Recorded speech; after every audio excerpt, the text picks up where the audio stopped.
Hey there, friend. Welcome back to the CreatiVisibility Podcast. I'm Bret Shuford, your host, and I'm so excited that you're here today. We are going to talk a little bit. I'm actually going to kind of relive the past a little bit today. And we're going to talk about an experience. I'm actually thinking about making this a series because here's the thing, okay? I have had this idea to write this story into a book. It's kind of a tell-all, if you will. And I've talked about doing this since 2016, and I still haven't done it for many reasons, clearly, but mostly because I'm just not the kind of person that can sit down and write. I've learned that I can sit down and talk. And now that I have a podcast and a platform, I thought, why don't I create a series about my experience doing a show on Broadway that was pretty one of a kind.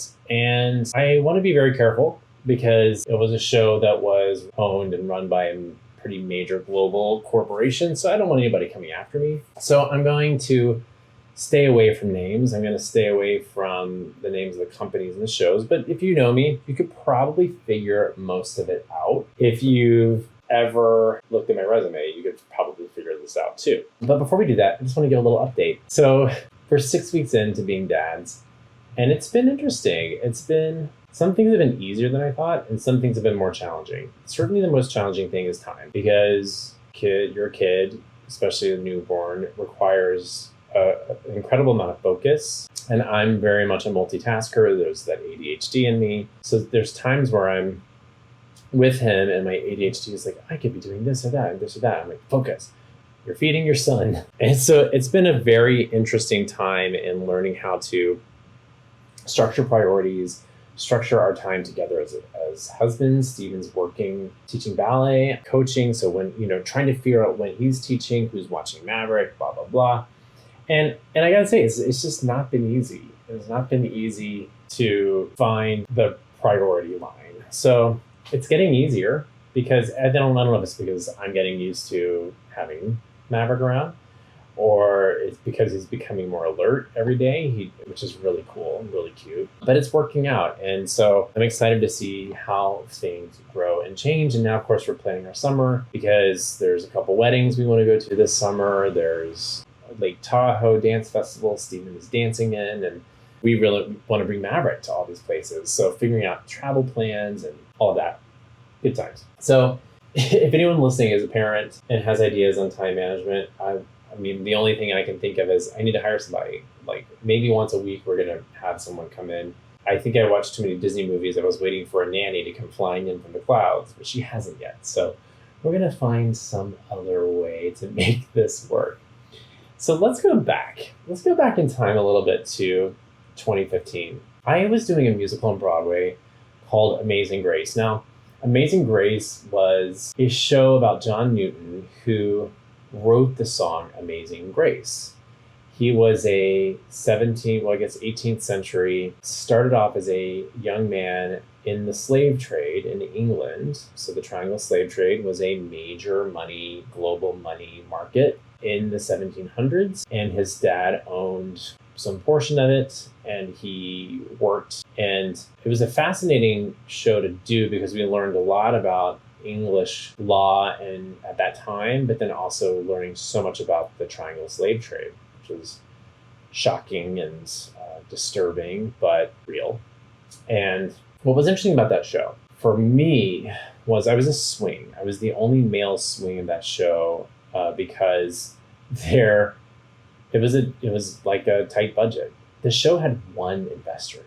This guy, he was probably, his name is like 90 years old and had a lot of money, right? If you don't know, to invest in a Broadway show, it's like or musical especially, it's like $14 million, maybe even more now. And this guy was the only investor. So this guy had a lot of money, and he believed he was doing God's work because the song Amazing Grace, of course, has touched so many people's lives, especially in the Christian community. So he felt like spreading the word of John Newton was doing his work of faith. Now, who can argue that? Like, whatever. But ultimately, George Floyd and the Black Lives Matter movement, it was an uncomfortable show to do because half the cast was Black, half the cast was white. Well, most of the Black cast, especially in the first act, played slaves. And we had to do some uncomfortable work. Now, listen, telling stories and reflecting back on the human condition can be uncomfortable. And this was certainly one of those moments. But for me, what was most frustrating about the show was that pretty much the entire creative team was white, except for the costume designer and I think the orchestrator. The director, writer, producer, the writer was also the composer. He had never written a musical. It kind of sounded like Les Mis meets, I don't know, fans. I mean, it was like very much in that like Andrew Lloyd Webber decade. So it sounded like a guy who was a fan of that generation of musical theater. Costumes, by the way, Tony and Leslie James were gorgeous. The sets, Eddie Pierce and his team, amazing. But the show had problems. And I remember we did our Chicago out-of-town tryout, and I was a swing and I understudied John Newton. And there's a whole story about me going on as the understudy with pretty much no rehearsal on my YouTube channel. So if you ever want to go check that, just look up on YouTube, Actor's Nightmare in Real Life, I think is what it's called.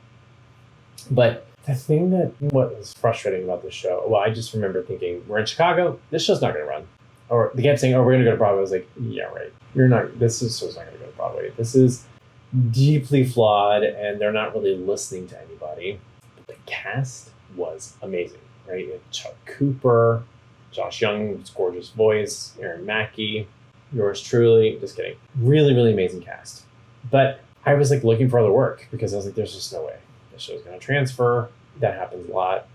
Musicals, you do a lot of shows in your career if you're in musical theater. Oh, this show's going to Broadway. And you're like, you get pretty cynical after a while. Like, So I took a job for Royal Caribbean as a director, like a resident director for them for their production of We Will Rock You. And I helped mount the first production of that overseas on a brand new cruise ship in Germany as it was still being constructed. It was definitely one of the most like dangerous jobs because we were like living and sleeping on a construction site in the middle of Germany.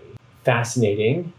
I also quickly learned like I don't like the cruise ship industry for entertainment because I think that they care very little about the people that work for them. That was very frustrating, and there's no union regulations, and I felt like the way they were treating the cast members was really poorly, but they make up for it with money, and it just didn't feel right. So I was happy people were making money, and I made a lot of money. I got out of a lot of debt at that time, which was such a relief. Thank you, Royal Caribbean. And there's times where I'm like, oh, I think I burned a bridge. I don't care. At this point, it was in Germany. I think it was in Germany with the show, getting the show up and running, that I got a call. Amazing Grace got a theater on Broadway and is going to Broadway. And I was like, what? So then I had to tell Royal Caribbean that I could not do the job moving forward because I was going to be on Broadway. And in fact, I was also supposed to choreograph a production of The Little Mermaid. And I had to call that director and tell him I had to bail, and he was pissed. I remember he was so mad at me. I was like, it was so far ahead of production, but I remember feeling pretty guilty. But I was like, I can't turn down a Broadway show. It's a job in New York. It's home. It's all of those things. So Amazing Grace, for a lot of reasons, was an amazing experience for me. Swinging is hard. The show was hard to stand behind. It was one of those shows where there's very few where I kind of walked out of the theater a little bit hanging my head because I just didn't really want to be associated with it. It felt racist to me. Let's just be honest. It was racist. And, for better or worse, I think that show probably couldn't have been done today, honestly, the way it was done. But it was done. It was over. And I think it definitely brought to light a lot of the racism in Broadway. And, hopefully now post-pandemic and everything and Black Lives Matter movement, and there's so much more awareness around anti-racism that it'll hopefully be better.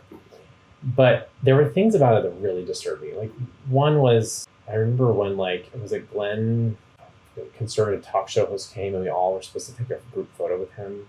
I just didn't like feeling a part of this conservative movement, even though I consider myself a Christian. I grew up Christian. the way the show ended was this man, like, I guess the way I felt, and this is totally opinion, is that a show that tries to make racism or slavery a secondary storyline is flawed, right? You can't make slavery a secondary storyline. You can't make slavery kind of happening in the background, because slavery has created such years and years of hereditary trauma. And that's what they tried to do, right? So the last beat of the show was John Newton singing Amazing Grace down front center with his white wife, and everyone else kind of standing around him singing the song. And it was a gorgeous arrangement. It was beautiful, but it just lacked that sense of, for me, of humility. So it was a hard show. And I remember when it was done, I was like, well, we were in rehearsal. We were still running the show. And I got an audition for a different show. And at the time, we knew that Amazing Grace was going to close. So I was looking for other work. And I was not even kidding. I got asked from a friend who worked for the Village People if I would want to be a Village person. So now at this point, the Village People have been around for a while. They go and do events, mostly gay pride events. And what I want to be like a swing for the Village People. So I've been in rehearsals learning Macho Man, learning all these songs, learning the choreography.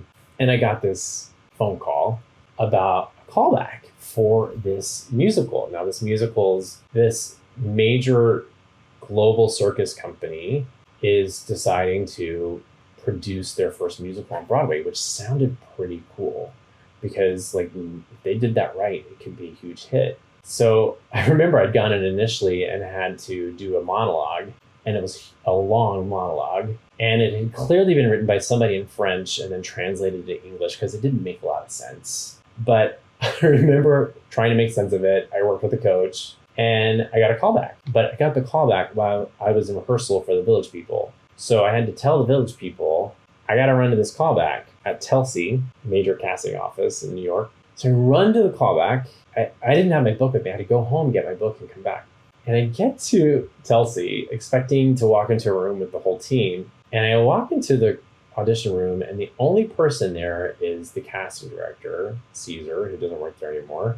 Shout out Caesar. And a camera on a tripod. And he says, can you sing, just sing your song and just give it as poppy pop style as much as you can, like straight tone, blah, blah, blah. I was like, okay, cool. Sang the song, no problem, great. Okay, now can you dance? And I said, sure. What do you want me to dance? Just dance. Okay, what's the music? No music, just dance. It's like, any style? Any, like, can you give me something? He's like, no, they just want to see you dance. And he presses record, and I just start dancing around the room to no music. And it was so awkward. So somewhere out there's a video of me dancing to myself with no music. And I remember thinking, so odd. Whatevs, showbiz, moving on. Then I get an email from Actors Equity. And it's like, if you are in consideration or if you've been called back for this certain project, please let us know. This is a do not work situation. And we're currently working with the producing organization to get a contract. So I was like, okay, I got to reach out to them and tell them I'm in consideration for this. I've had a callback. And they, just like, okay, just keep us updated on what's going on. Super weird, right? You're going to do a Broadway show, but not get an equity contract. Seems a little strange. What else? Then at some point, my agent's like, you're on hold, you're being considered. And Equity calls a meeting for everyone who's currently got an offer on this project. And we go into a conference room. And I remember it was very dramatic. We go into a conference room at Actors Equity. And I can't remember the positions of the people in the room. It was like a lawyer and someone who negotiates these deals. And we're all kind of talking through what our offers are. And they're telling us what's on the table with them. And I remember somebody like zoomed in from Australia for that conference. So it was all like, we were waiting to hear, contracts hadn't been made. An email comes out like, hey, welcome to the show. Like, our first day of rehearsal is this date at this location. And I was like, but I don't have a contract. So I'm like calling Equity, like, I don't have a contract. Is this really happening? Like, just show up, just go, be there. We're still working on it.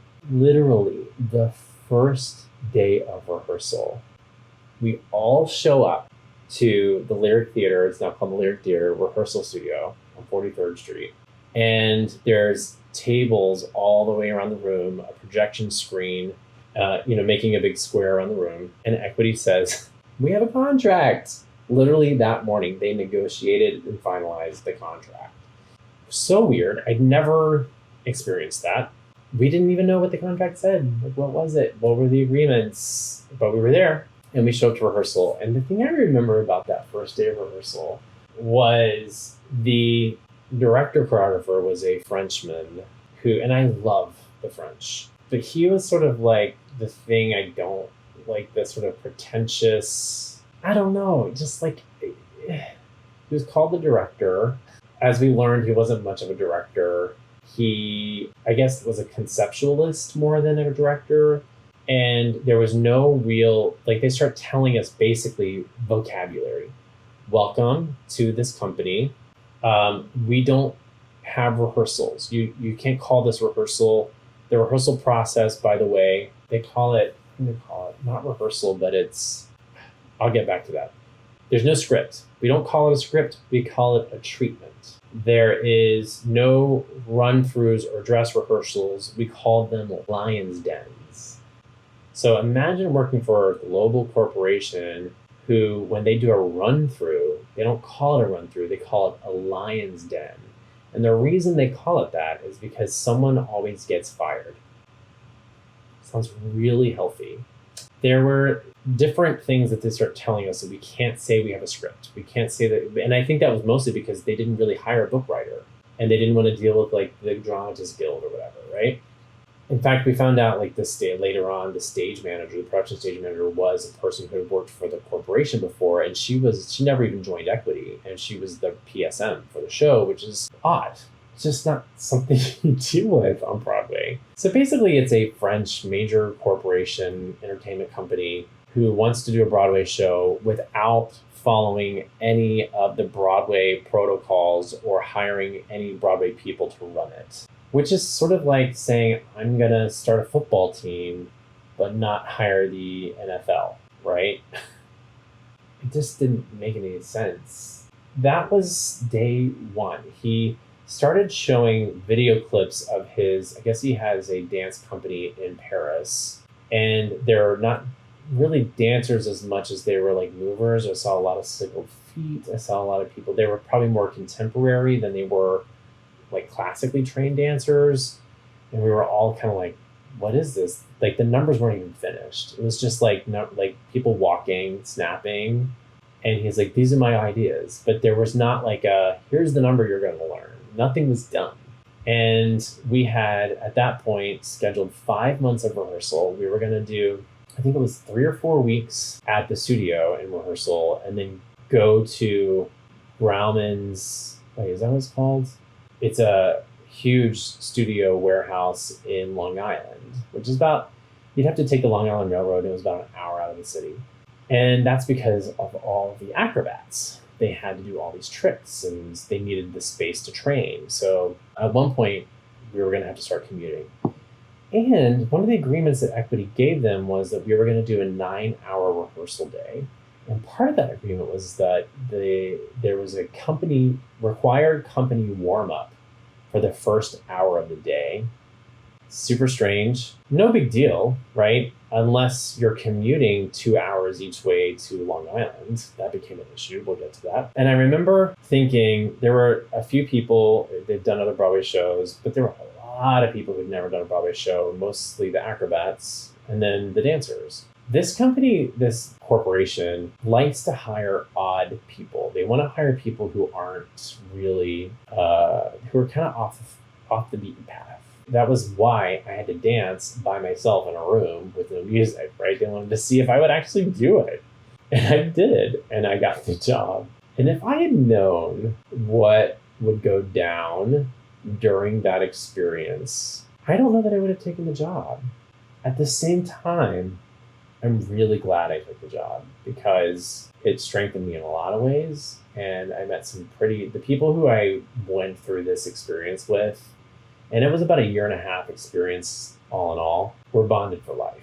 So I want to get you a little teaser here, what's to come. This series, which I'm going to call Perilous, the day the circus came to Broadway.